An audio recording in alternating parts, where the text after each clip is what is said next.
Welcome in Elemental Shaman PvP guide, where I'm going to show you how to harness the power of the very elements and wreak havoc on the battlefield. Enjoy.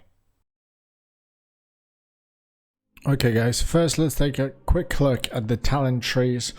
Left side, Lava Burst, of course, bread and butter for the spec, Earth Elemental, some small amounts of damage and health increase by 50%. Earth Shield, nice passive healing with healing increased by 20%, and Elemental Orbit that allows us to have Lightning Shield and Earth Shield as well. Then we go for Spirit Walker's Grace, which allows us to cast while moving for 15 seconds, and this is a great talent, Spirit Walker Aegis. So basically when we cast it for 5 seconds, we're immune to any interrupts and silence, so good for running away and healing, for example. Next up we got Windshare, our interrupt Astral Shift with Astral Bulwark, which basically increases the reduction by 50%. Spirit Wolf, nice damage reduction while we are in the wolf form, so you know, while traveling around, kiting and stuff like that, always nice to have. Capacitor Totem, AoE stun for 3 seconds. Tremor Totem, fear immunity. Earth Grab Totem, very nice root. Nature's Guardian, automatic defensive cooldown, basically it heals us when we get brought down below 35% health and heals us for 20% health. Improve Lightning Bolt, so more damage. Nature's Swiftness, nice, makes our next damaging or healing spell instant. It's a shame that we can't use it with Hex, you know, like instant hexes, but yeah, it is what it is. Thunderstorm, very nice. Knockback that we can use while stuns, so nice against those rogues and ferals. Lightning Lasso, please have the explanatory 5-second stun that needs to be channeled. You have to keep that in mind, and also deal plenty of damage. Then we go for Hex. And in here we got Chain Lightning as baseline, Frost Shock, pretty self-explanatory, is slow. Greater Purge, just to, you know, not spam those purges and remove 2 important spells at once. Nature's Fury, some increased crit chance for nature spells. Winds of Halakir, more of movement speed for Ghost Wolf, and when we have 3 totems on the ground. And in here I'll take the Spirit Walk just to have that freedom. Gust of Wind is very good in like heavy terrain environments where you can use them to your advantage. For example, you know, jump over the cliff or stuff like that to, you know, save your life. So then it's pretty useful, you know, nice talent to play around, but most of the time Spirit Walk is better because it just removes those roots and increases your speed. And with Spirit Walker's Grace, it's nice to, you know, run around with at high speeds and heal yourself. Surging Shields just increase the effectiveness of both shields. Earth Shields, more healing. Lightning Shield, more Maelstrom generation with 100%. And Totemic Recall basically resets the cooldown of recently used totem, and Creation Core makes it that it resets the cooldown of 2 recently used totems, which is great because we will be using like 4 or 5 totems that we actually have to use very proactively, because those are like our defensive and offensive cooldowns. When we can use them preemptively, then we actually save ourselves and are allowed to deal damage freely. Now for the elemental tree, we go for the Earth Shock, Earthquake, and here inundate, I think. I don't know how to spell it exactly. Nonetheless, our Purges, Cleanse Spirits, Hexes, Windshares just generate Maelstrom, so nice for more of those Frost Shocks. Call of Thunder just increases damage of Lightning Bolt. Unrelated Calamity reduces cast time and increases the ratio of Earthquake, not really needed because we won't be casting those Lightning Bolts anyway.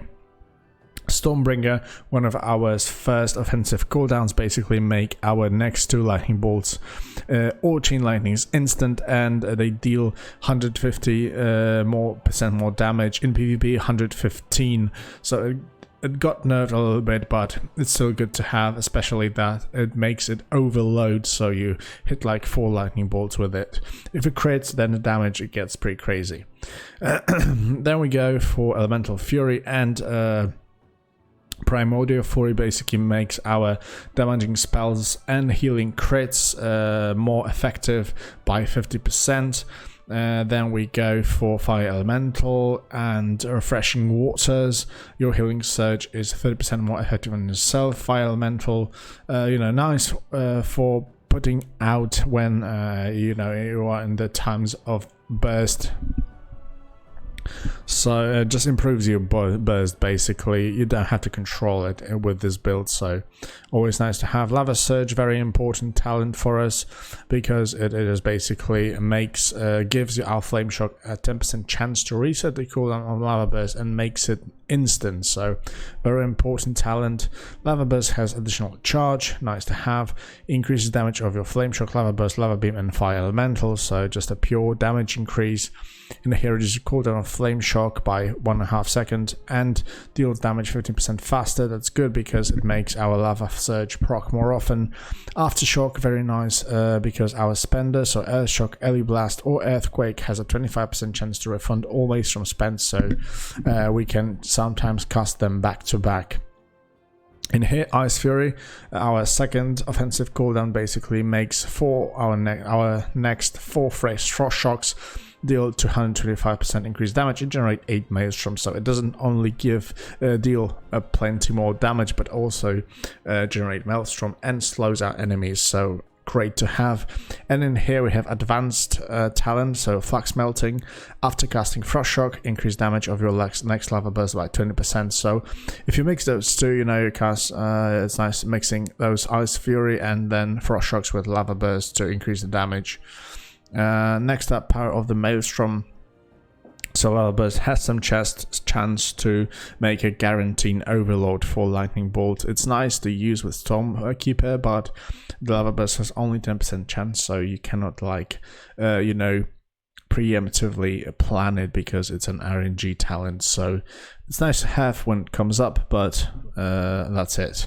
Master of Elements, casting Lava Burst increases damage of all healing over next nature, physical or frost spell by 20%. So basically everything else we do except for next Lava Burst. So it's nice to mix those Lava Bursts with something else just to keep that rolling, especially your Frost Shocks, because as you can see, Lava Burst increases the damage of Frost Shock, and the Frost Shock increases the damage of Lava Burst. So if you use those two one after another, then the damage is going to be increased quite significantly. Now we go Primordial Wave, our bread and butter burst button. It has 45-second cooldown, but what it does actually, it applies Flame Shock, and then our next Lava Burst will also hit all targets affected by one Flame Shock. So in AoE situations, if you have many Flame Shocks, then all targets going to get hit, and in single target situation, when you cast next Lava Burst, it's just going to hit 2 times. If it procs Mastery, it can hit 4 times with 1 cast, so that's very, very nice. Rolling Magma is good because every Lava Burst and Lava Burst Overload basically reduces the cooldown of Primordial Wave by 1 second. So it's got 45-second cooldown, but with our procs, heavy procs, we can actually bring it down even below 30 seconds. So it's very, very nice. And very mandatory and the most fun talent tree, Primordial Surge.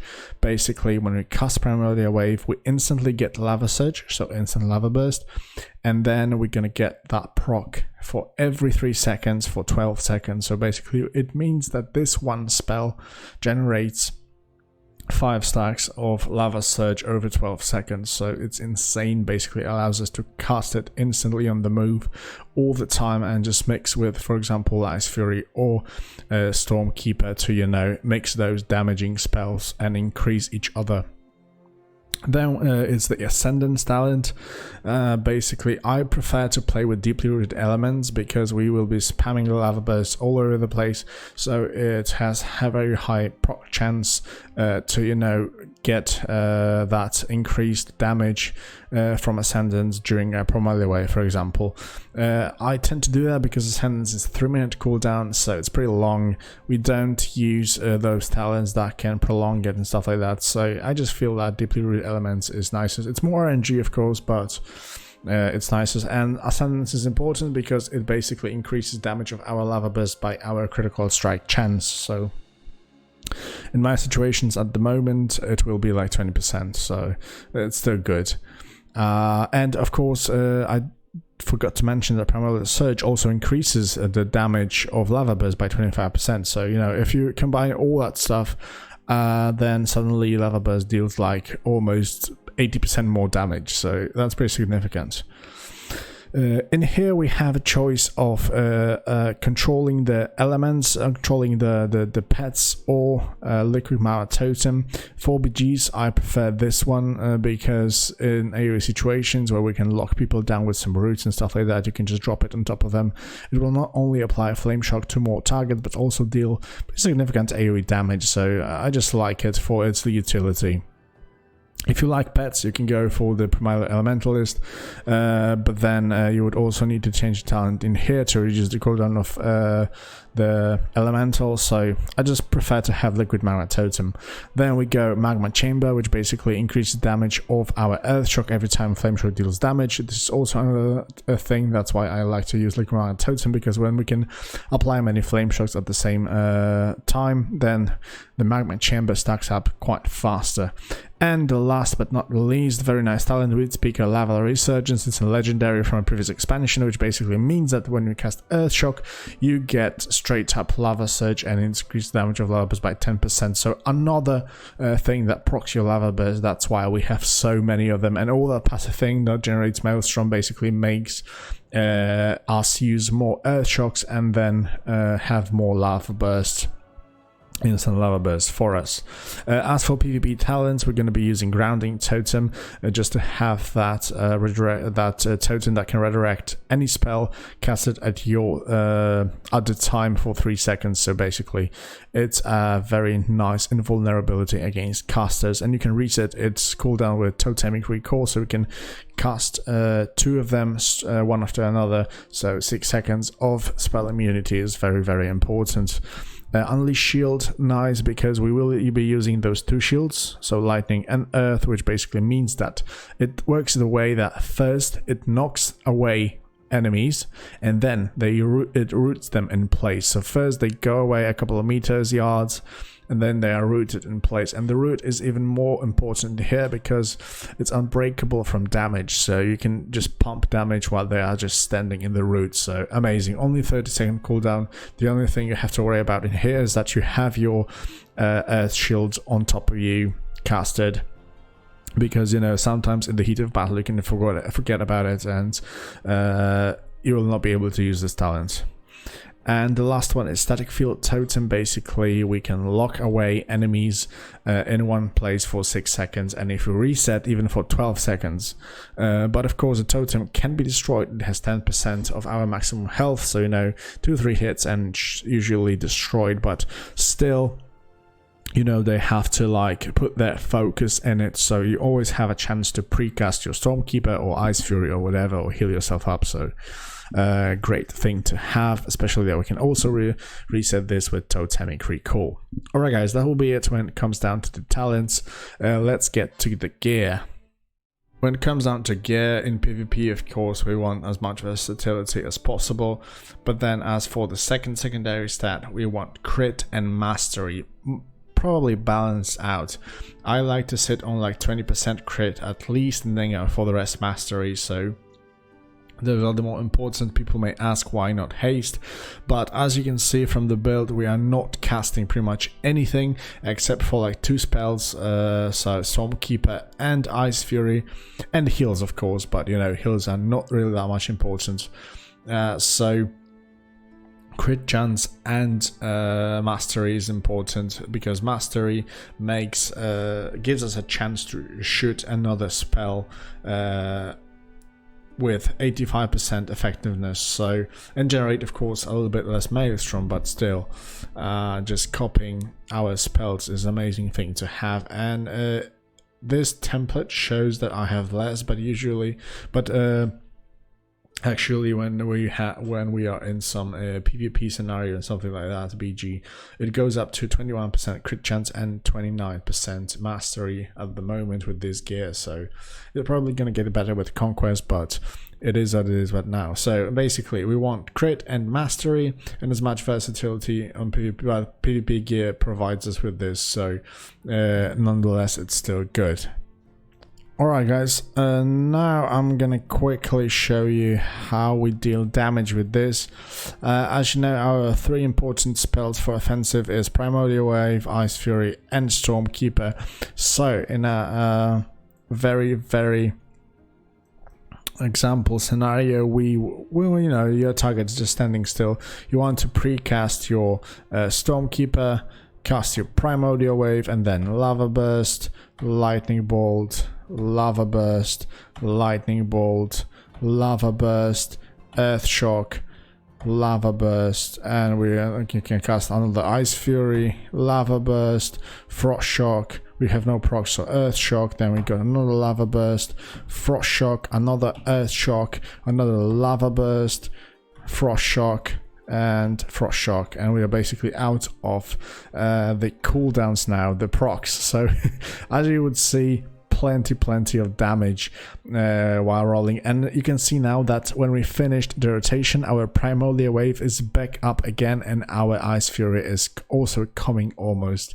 But of course the rotation will be a little bit more messy during, you know, when you have to use your other utility spells. So usually I just like to start a fight with, you know, Flame Shock, start off with Lightning Lasso, so I just usually get rid of the trinket of your enemies, and during that time, there's a couple of seconds, you can always just proc your Lava Burst straight up after leaving. If they trinket, I straight up try to wait for your enemy charge, teleport or whatever, and then unleash shield on them. I think it's going to be immune in this case, yeah, so I can't do anything about this, but you know, start off with unleash shield, then you can follow it up with a root from Airdrop Totem or lock them away with static fields.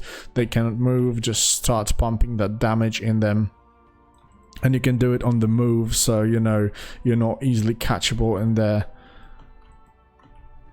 And you can just pump in this damage. It may seem a little bit less effective in this way, but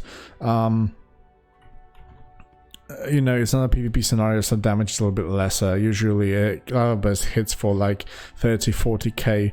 With all those procs we mentioned in talent trees, usually I hit something like 58k or something like that, so it's pretty significant. If the mastery procs, then those 100ks are no joke really. So yeah, the damage is pretty nice, but like I said, the tools we have against melee, because melee are our most feared threat, let's say, because against casters we've got Lightning Lasso, we've got Wind Share, we've got Double Grounding Totem if we need to, we've got Capacitor Totem, we've got Hex, so there are plenty of stuff we can do against casters. I mean 1v1, but with melee it's a little bit different. We have to act preemptively, you know, when you are gaining distance you can static field totem them inside, then precast something and start pumping that damage before they jump on you. If they jump on you, the best thing to do is straight up unleash shield, unless you are stunned, then use your thunderstorm. Also to knock them away, waste another mobility spell, and also give you like 1 second breathing room to, you know, to break their rotation. So yeah, master the kiting abilities with all those totems. On top of that, we got that Ghost Wolf that when stacked, you see, movement speed increased by 20% as well. This is 40%, and I think from all Akir we get 10%. So in total we have at least 160 movement speed, so this is also very nice to move around the battlefield as well and kite away people, because we cannot be brought down below 110, I think, with all that speed on our Ghost Wolf, so it's amazing. It also gives us, as you can see, damage reduction by 20%, so when our Rogue or Feral is opening on you, try to always be in Ghost Wolf, you know, just knock them away and then start using your all other things. Of course, Bloodlust for increased haste is also good, but like I said, Lightning Lasso pretty much on cooldown every time, and then try to utilize as much as possible your Earth Grab, static fields, capacitor totems. What I like to do is when I lasso, somebody trinkets, then they jump on me, and then I pop my capacitor totem, and straight away I cast Hex. Usually they don't break it, the stun is diminished it doesn't last for 3 seconds but 1.5, but this is enough to cast that hex off, and then they don't have trinkets, so you have time to precast your offensive spell, or just simply heal up a little bit and then precast the spell and start pumping the damage straight away. This is pretty deadly if used correctly, honestly. So yeah, as you can see, Shaman have plenty of stuff to make things happen. So Aftershock got another Earthshock back to back. Good, so good. My cooldowns are going back again, so a very dynamic spec, but like I said, you have to use everything preemptively because we don't really have that many defensive cooldowns. So you have to use your Astral Shift as a last resort because we don't have many other things to survive while in the heat of damage. And I think that'll be it, guys. You just need to train to kite with all your utilities, like I said before. And the dealing damage isn't really that hard. You just precast your one spell and then follow it up with Primordial Wave and just spam those 2 spells with some occasional Earthshocks in between to proc even more lava bursts. So the spec is really satisfying to play. I love to play it. Just wish we would have something against rogues or ferals, or usually, or overall, while stunned, like the talent from Rattle Lich King, that when we are CC'd, silence or anything, we get like 30% damage reduction, or just simple Shamanic Rage, 1 minute cooldown, we can use it while we get stunned, so something like Barkskin for Druids. That would be amazing, but it is what it is at the moment. Honestly, I also played a couple of arenas. Yeah, depends also a lot on your partner. It's not like you can carry that easily because there's plenty of melees running around now, and when 2 of them jump on you straight away, then you will have trouble. Usually it's just better to use your cooldowns to completely run away, not pick the fight, unless they don't have trinkets or something like that, and you can just burst them down quickly and get rid of the other one next. But it all comes down then to skill. That's what's beautiful. And the more you're gonna play it, the better assassin or killer. You can harness the elemental power and destroy your foes with the primal powers.